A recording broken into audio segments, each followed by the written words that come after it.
दुर्गा पूजा के आइ नवमी के दिन आई दृश्य हम दिखा रहा छी मिथिला के हृदय स्थली जयनगर फरदाही टोला पर जे प्रति वर्ष एठाम दंगल के आयोजन कल जाए, कुश्ती के आयोजन कल जाए।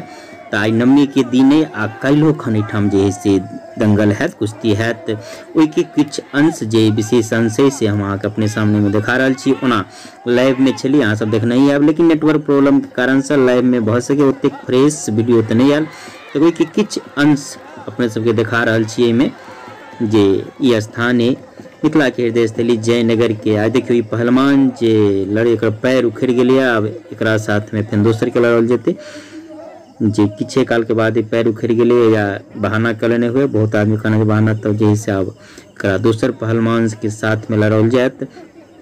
तो किछ विशेष अंश पूरा तो नहीं देखा, बहुत लंबा भय, तो किछ विशेष अंश अपने सबके बीच देखावा जा रहा छी कुश्ती के।